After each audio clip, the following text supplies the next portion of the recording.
Hi, everybody. This is Silvio Canto in Dallas, Texas on Tuesday, June the 14th.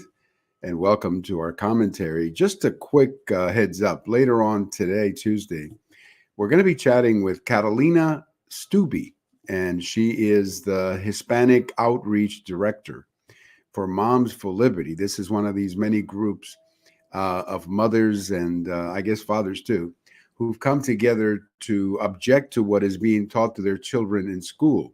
And I'm very happy with the fact that she is the Hispanic outreach director because that tells me that there's a lot of Hispanic mothers who are very concerned about this, and they should be. What is being taught to many of our kids today and in public schools is a disgrace and something that these kids have no business hearing about. I mean, if you're 5 years old, why are you hearing about, gender issues or sexuality or anything like that?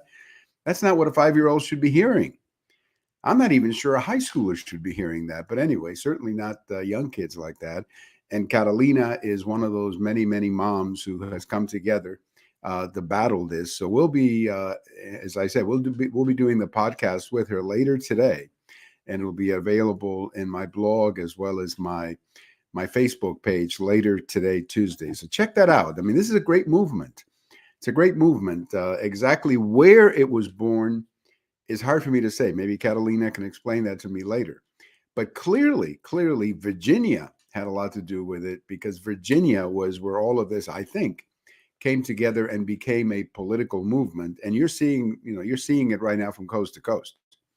I mean, these parents are very much engaged, and they're very much engaged in the election, and that's a good thing. That's a good thing for all of us. At least it's a good thing for the educators, and well, not so much the educators, but the education bureaucracy, so that they understand that parents don't appreciate what is being taught to their kids. But more important than that, they don't appreciate that this is being taught to their kids behind their back.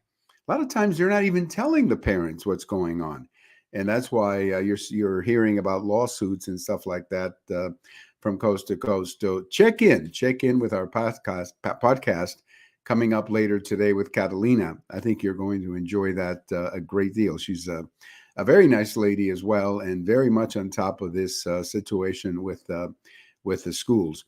Well, I have a post over at the American Thinker today, Tuesday morning. You may want to check it out about what is happening in New York. The city of New York right now is under siege from crime, and the police officers are leaving in record numbers. I mean, they're just saying, hey, I've had it, I'm out.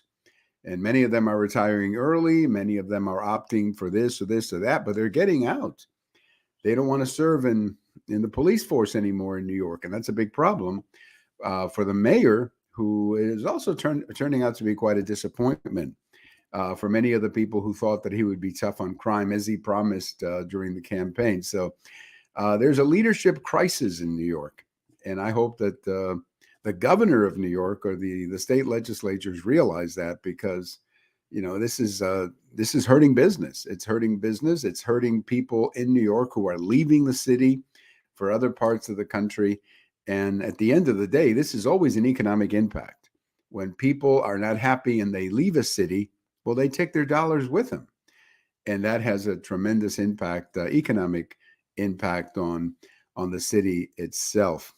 Well, the big story. There's two big stories in the country right now. One is, of course, this January 6th committee, which is a total farce. There's an article today that came out over at Red State website. Simply Red State. If you put that in Red State, you'll find the article, and you can see in that article videos of Democrats in 2016 and going back to 2004 refusing to certify the election results in 2004 of President George W. Bush when he was reelected, and in 2016 of Donald Trump when he was elected. And you see these videos of Democrats claiming that the election was not legitimate. The election was not legitimate, and we have to do this and we have to do that, and we cannot certify. We need to go back to the states. Basically the same thing Trump was saying. And yet nobody, these people are sitting in a committee and they're preaching to the country about, accepting election results. Well, you know what? They're the last ones in the country who should be doing that. But the good news though about all of this, if you really look at the good news is nobody's watching these committee hearings, which is a good thing. But more important than that, they're having zero influence. And in fact, I think it's going to backfire. I think a lot of this stuff is going to backfire on Democrats because it's so over the top. What we're watching is so over the top that I think even independent-minded people look at this stuff and they go, "Come on, this is over the top." You're accusing a man of this or this or this and that. You're not giving him an opportunity to defend himself. There's no way for Donald Trump to refute any of these things that are going out from this committee. You don't have the traditional bipartisan structure that these committees have always had, where you have a Democrat group and a Republican group, and they're both arguing about things and, bringing in witnesses and challenging what each one is saying. You don't have any of that here. And that's why I think this is a farce. I don't think it's going to be very effective. But, as long as the Democrats have the majority, they can do stuff like this in the House. And this is why we have to stop this majority in November. And I think the Republicans will do that. The other big story, of course, is inflation and economic concerns. Look, I don't like getting into the stock market because I don't understand it. And it's a complicated issue. But obviously, the stock market has had a very bad few days here. And I had a professor one time say to me that the stock market is all about confidence, that if people are confident, then you'll see the stock market do well. And obviously right now people are not confident, and they're not confident, not just because of the inflation figures that more came out today that is just devastating, but it isn't just the inflation figures. It's the sense that whoever is in charge doesn't know what he's doing. I remember one time a friend of mine telling me the story that he and his wife were flying from Spain back to North America. So from Madrid to New York. And over the Atlantic, they met a little turbulence, these storms that from time to time will hit these transatlantic flights. And, the plane was shaking a little bit. It was a little scary for those passengers in that plane. And I asked him later, but, what was it like? And he said, well, it's pretty scary when you're 30,000 feet up in the air and your aircraft is bouncing up and down a little bit.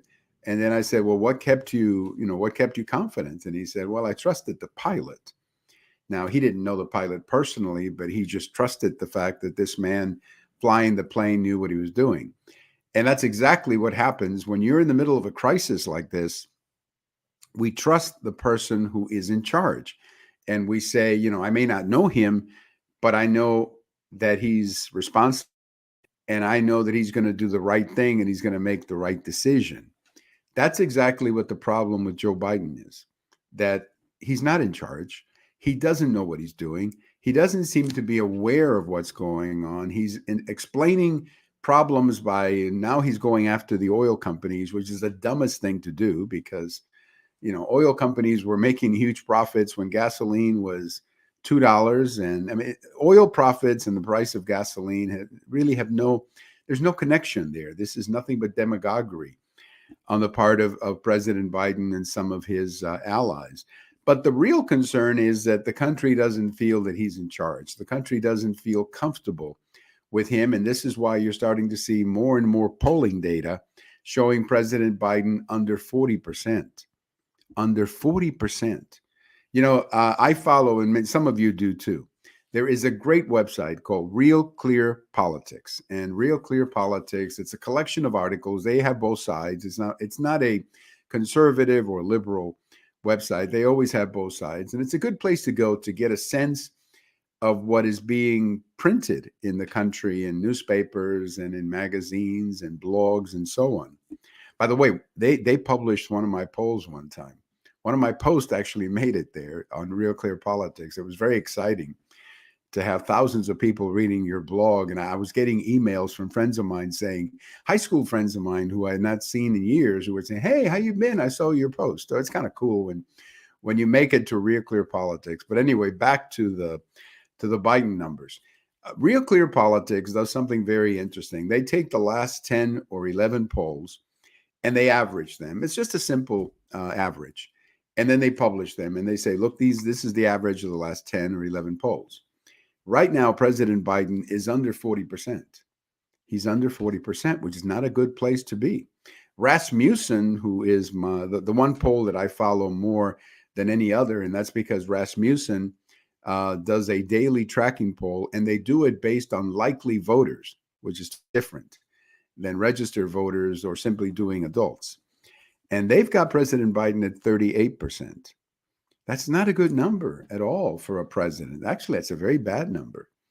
And again, it all goes back to the perception that he's not in charge, that he's simply not a man who should be president of the United States. There's now concern. There's a story in the New York Times.